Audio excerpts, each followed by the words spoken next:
Gold, trusted gold buyers. మీరు తాకట్టు పెట్టిన బంగారాన్ని విడిపించి ఈ రోజు ఉన్న మార్కెట్ ధరకు కొనబడును.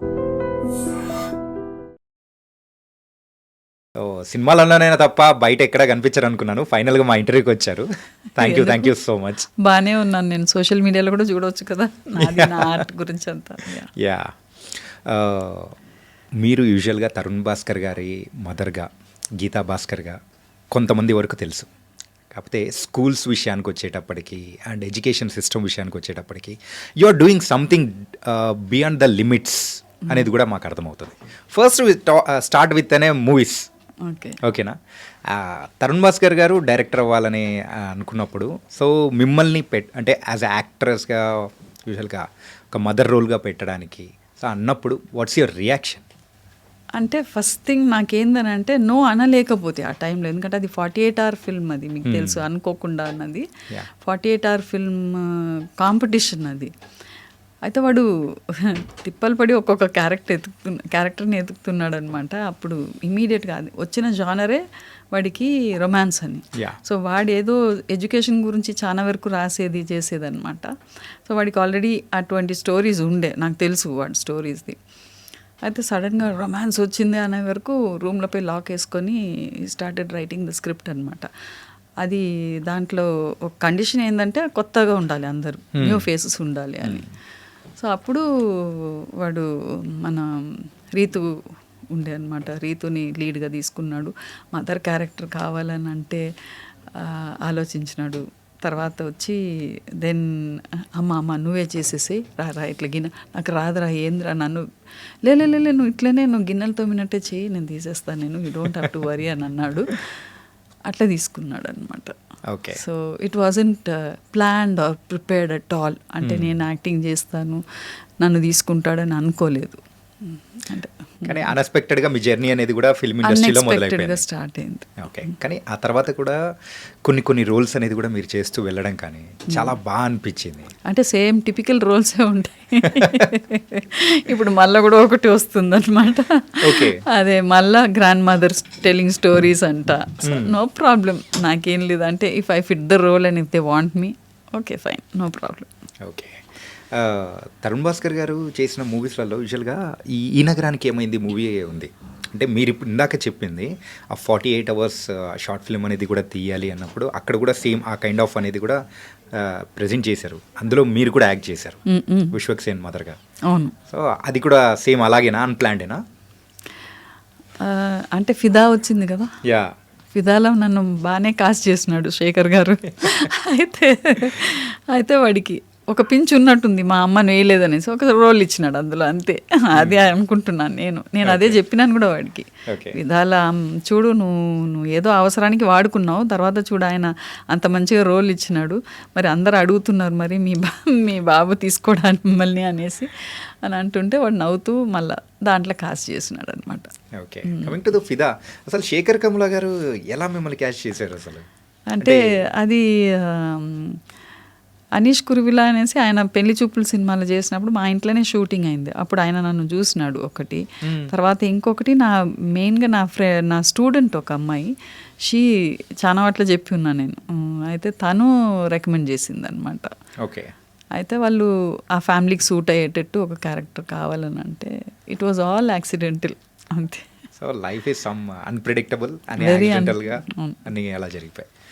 అండ్ బిఫోర్ దీనికంటే ముందు అబ్జర్వ్ చేసుకుంటే ఒక టీచర్గా అంటే అలా మీరు కెరియర్ అనేది కూడా ఒకసారి మీది అది కూడా ఇన్ బిట్వీన్ స్టార్ట్ అవుతూ వచ్చింది. సో చిన్నప్పుడు చదువుకునేటప్పుడు కానీ ఎప్పుడైనా అనుకున్నారా? లేదు, నేను బిజినెస్ ఫ్యామిలీ నుంచి వస్తున్నాను కాబట్టి I wanted to do something on my own. Okay, నేనే చేసుకోవాలని అంటే నాకు కొంచెం క్రియేటివిటీ ఉన్నిందనమాట. ఎందుకో నాకు ఆ థాట్ అనమాట, నాకు ఎక్కడ ఉద్యోగం చేయొద్దు, I have to sustain my self, నేనే చేసుకోవాలి, ఏదైనా చేసుకోవాలని ఒక థాట్ అనమాట. ఎక్కువ మా తాత వాళ్ళ షాప్లో పోయి కూర్చొనేది నేను. సాటర్డే అక్కడికి పోయేది. సో ఆయన క్లే ప్యాకెట్, తర్వాత చాక్లెట్ ఒకటి ఇచ్చేది. సో ఆ క్లే తోటి ఆడుకునేది. సో అక్కడ అట్లా నాకు కొంచెం క్రియేటివ్ ఇన్స్టింక్ట్ స్టార్ట్ అయినట్టుంది నాకు. ఓకే, సో ఎంతవరకు చదువుకున్నారమ్మా? నేను ordinary diploma in fine arts. Ordinary diploma in fine arts, అంతే. కానీ ఆ రోజుల్లో అమ్మాయిలకు చదువు అనేది అది అంతవరకు చదువుకోవడం అనేది చాలా పెద్ద మ్యాటర్ కదా. అట్లేం లేదు. మా అక్క గోల్డ్ మెడలిస్ట్ అనమాట. MSc gold medallist in nutrition. ఓ అవినాష్ లింగం కాలేజీలో చదివింది, హాస్టల్లో ఉండి కోయంబత్తూరులో. అండ్ నేనైతే ఆర్డినరీ ఇక్కడనే అక్కడ ఎగ్మోర్లో ఆర్ట్స్ కాలేజ్లో చదివిన. ఎగ్మోర్, చెన్నై. చెన్నై. అండ్ ఈ టీచింగ్ ఫీల్డ్ ఎలా మొదలైంది అసలు? ఫ్యామిలీ డిజైన్స్ యువర్ కెరియర్ అంతే. అంటే పెళ్ళి అయినాక అసలు ఉద్యోగం వద్దు అని అన్నాడు. ఉద్యోగం వద్దు అంటే పిల్లగాడిని నువ్వు చూసుకోవాలనేసి ఆయన అప్పుడే జాబ్ రిజైన్ చేసినాడు. సో కొంచెం ఫైనాన్షియల్గా బాగా ఇబ్బందులు ఉండే అనమాట నాకు. సో నాకు తెలిసి నాకు పిల్లగాడిని పెంచాలి, పెద్ద ఫ్యామిలీ, పొలిటికల్ ఫ్యామిలీ, ఇంకా మళ్ళీ నాకు చాలా డిస్టర్బింగ్ ఉన్నిందనమాట. ఐ కుడ్ నాట్, అంటే డిస్టర్బింగ్ ఇన్ ద సెన్స్ నా కెరియర్ని నేను ఏం చేసుకోలేకపోయినా. నేను అంటే టెక్నికలీ అడ్వాన్స్మెంట్స్ అయితేనే ఉంది కదా అన్నిట్లో, అందులో ఆర్ట్ ఫీల్డ్లో ఇంకా ఎక్కువ అయితేనే ఉంటుంది. సో అక్కడ వెనక పడిపోయినాను నేను. సో మళ్ళీ నేను ఏదో ఒక జాబ్ టీచింగ్ అని వస్తే బాగుంటుంది అని అనుకున్నా. అప్రోచ్ అయినారు నాకు పార్ట్ టైం అక్కడ సిస్టర్ నివేదితలో చేసిన. దాని తర్వాత హెచ్పిఎస్లో వేకెన్సీ వచ్చింది, జాయిన్ అయినాను అక్కడ. ఓకే. సో ఈ టీచింగ్ ఫీల్డ్ ఎన్నాళ్ళు చేశారు? ఇంకా చేస్తూనే ఉన్నారు. అంటే అంత పెద్ద డైరెక్టర్ గారు మాట. సో ఎప్పుడైనా బ్రేక్ తీసుకోవాలని కానీ, okay so now I have to chill something, లైఫ్లో చాలా చూశాను ఇలా అని అనిపించిన అంటే అది నాకంటే ఎక్కువ మావాడికి ఉంది అనమాట. నన్ను తిప్పాలి, అటు తీసుకుపోవాలి, ఇటు తీసుకుపోవాలి, ఏంది చిన్న పిల్లలాగా నువ్వు ఉరుకుతూనే ఉన్నావు ఇటు అటు అనేసి. కొంచెం రెస్ట్ తీసుకొని కూడా నేర్చుకొని, ఈవెన్ మా హస్బెండే అదే అనేది, నిన్ను జపాన్కి పంపించి రెస్ట్ ఎట్లా తీసుకోవాలని నేర్పాలని. అంటే కొంచెం సేపు కూర్చోన్నా, కొంచెం సేపు పండుకున్నా, అదేందో మరి పాడుగాని నాకు అలవాటు, ఏదో నాకు ఒక గిల్ట్ ఫీలింగ్ ఉంటుంది అనమాట. ఏదో ఈ టైమింగ్ అంటే ఇట్లా ఒక్కొక్కసారి yes this is my time, నేను రిలాక్స్ కావాలి, నేను బయటికి వెళ్ళాలి, ఇట్లా పోవాలి అట్లా పోవాలని అనుకుంటా. కానీ మోస్ట్ ఆఫ్ ద టైం ఏదో ఒకటి నాకు చేయాలి, యూస్ఫుల్గా చేయాలి అనేసి. అది ఎండ్ ఆఫ్ ద డే ఇవాళ ఏమేమి చేసినానని అనుకునేది. అంటే ప్రాబబ్లీ నాకు ఆ స్కూలింగ్ నుంచి వచ్చినట్టుంది. మాకు మారల్ సైన్స్ ఉండేది, ఇప్పుడు మారల్ సైన్సే లేదు. మార్నింగ్ ఫస్ట్ క్లాసే మ్యాథ్స్ చెప్తున్నారు, పైసలు ఎంచడం. అయితే ఆ మారల్ సైన్స్లో ఎప్పుడు అనేది నైట్ పండుకునే ముందు what did I do and what I thought I can do and I did not do so that I can do it the next day అని అనుకునేది అనమాట. అంటే నిన్నటి నుంచి రేపు బెటర్ ఉండాలి అని అనుకొని పండుకోవాలి అన్నట్టు.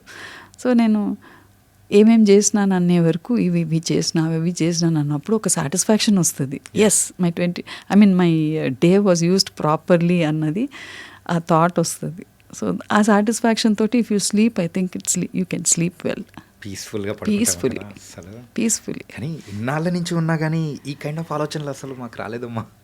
ఈరోజు ఏం చేసామని అనేటప్పటికి అలా ఏముండదు అనమాట. కంపల్సరీ అదొక్క అలవాటు మాత్రం నాకు స్టార్ట్ అయింది. What did I do today, అరే ఎంత స్ట్రెయిన్ అయింది, రేపు కొంచెం రెస్ట్ తీసుకోవాలి, ఓకే ఇవాళ okay fulfilled, I thought I'll do this, I'll do that, ఒక ప్లానింగ్ ఉండిపోతుంది అనమాట.